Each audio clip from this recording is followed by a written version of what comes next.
Hi folks, and welcome to another really quick episode.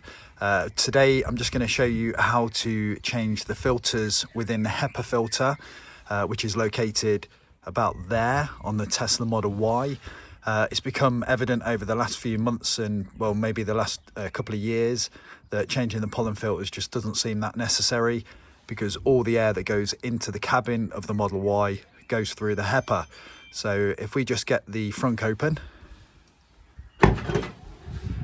I'll show you what's involved.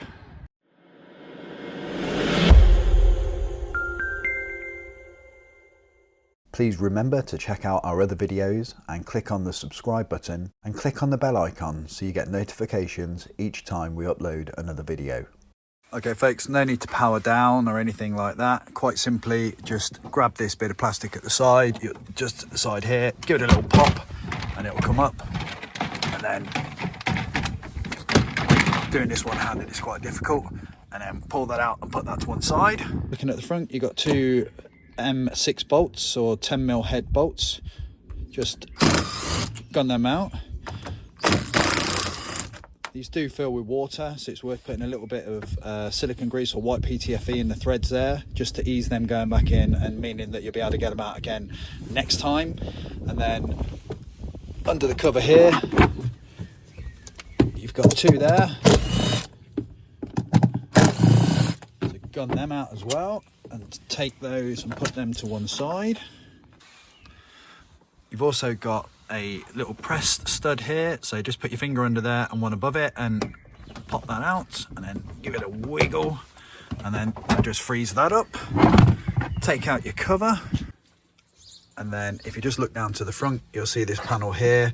You can see my wiring there for my interior front light. You probably won't have that. And then using ideally a plastic trim tool, just pop it in the top there, give it a bit of a pop out. There's three little clips behind, and then pull it upwards and then lay it down like that. And then you've got a wiring loom just there, which one-handed again, just pop that out and then pop this to one side.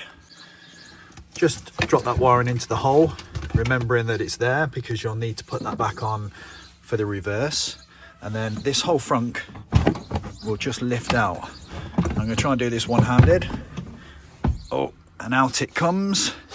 And then just pop it down on your neighbour's drive, just like that. And there's your frunk. And it should look like this. Okay, so we need to then go over to a 10mm here and a 10mm there and undo both of those. One, two, and then pull those out, and we'll put them to one side. And then the HEPA, with a little bit of a shake, will just come free, and you can just lift this off and pop it on the floor, like so. Okay, now I've already took this apart, but you can see you've got one there, one there, one there, one there, one there.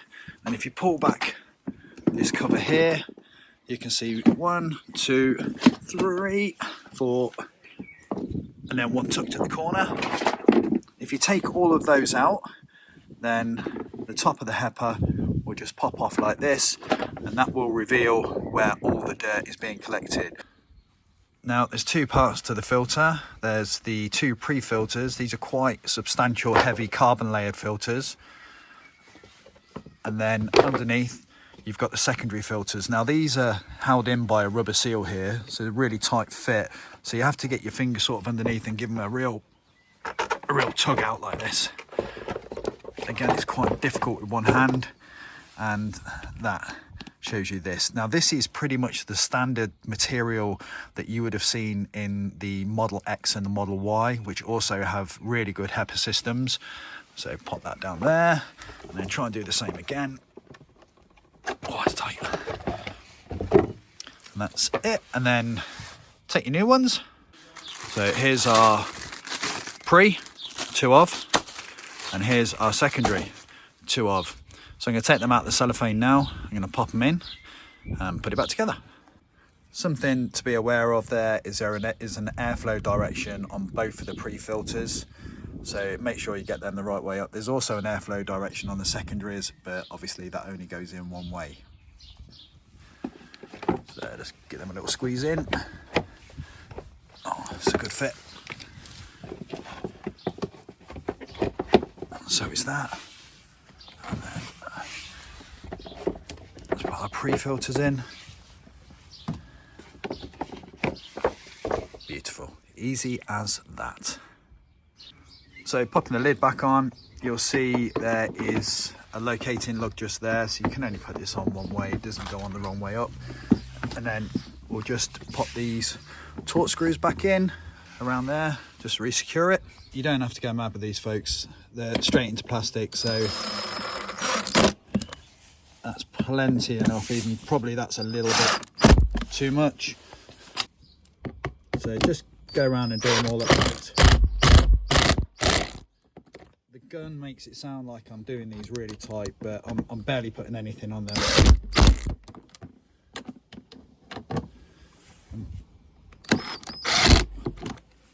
There we go, and last one. Okay, all done. Let's get it back in. Okay, so bit of jiggly pokery. Again, you've got two locating pins there, which mean you can't really get it in the wrong place. That's it. Just get the two 10mm in. So these two longer ones, pop it in, put half a turn on by hand. Again, and grab your 10mm.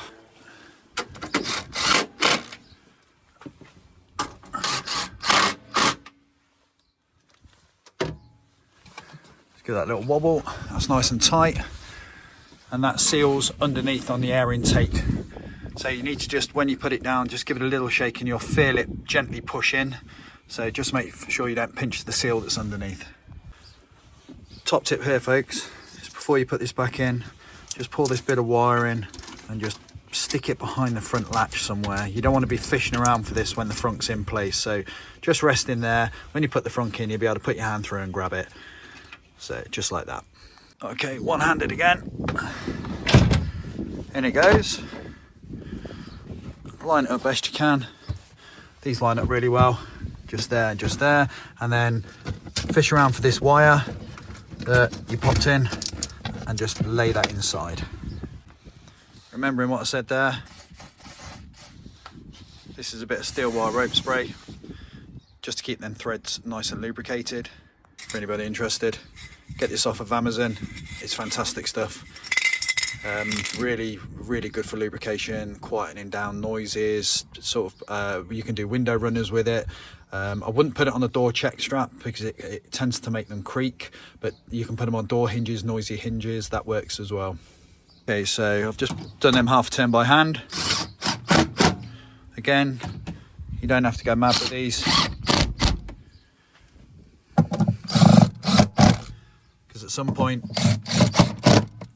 because at some point you might need to take these back out. And then let's get our wiring loom in. Just press it in like that, and then you can see you've got your 3 tabs there that push down, and then offer that up best you can. Okay, and that's a front in. I've got this detached at the moment because actually it stops our power frunk from working off of the button just here, and it's quite useful because when you come into the frunk and you put something in there, you don't want to be messing around with the app, you want to just close it. Actually, when that's connected, the power frunk doesn't work off of that button, which is a bit frustrating. If you come over to your screen wash bottle, you've got this here. These can be a bit difficult with 2 hands, so with one hand, oh, it's gone straight in there, and then just line it up like that and hit a push, and that's it. Just give the frunk a little push down just to make sure everything's in line, just like that, and then grab your first responder loop warning tag and just lay that down. That needs to be on show. That's a legal requirement that it needs to be on show. Very often it's not. And then we'll get our top panel and put that back on.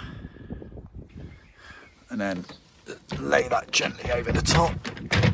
I tend to line it up with the washer bottle first, like that, and then just gently push these in.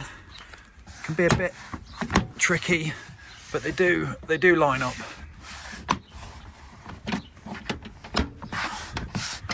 Got a couple of little clips just down on the side here, which if you don't put it in straight, they'll snap off. So just be aware of those. I'll just check this one again, let's make sure it's in. Yeah, that's in. And then just there. And last of all, if you've got one of these, pop it in and then close the frunk. Job done. All right. Okay folks, so the HEPA pre's on my car, you can see where we're actually quite contaminated and quite dirty, whereas the secondary filters, these ones here, were much cleaner. So realistically, these I don't think need changing yet. We don't really know, we haven't got any Model Ys at really high mileage to check, but we'll keep an eye on that and advise people. But these ones here will be the ones that we start replacing more frequently. I'm going to say these probably every couple of years would need doing, but anybody with a Tesla HEPA filter in their car, whether it be an S, an X or a Y, will understand how valuable these are, because you get no contamination or pollution in the cab. You don't smell anything, you don't smell diesel.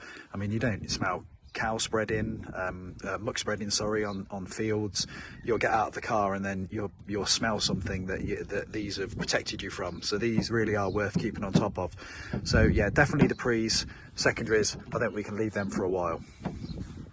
Short and sweet folks, thanks for watching. Please remember to like, share and subscribe, and we'll see you next week with another episode.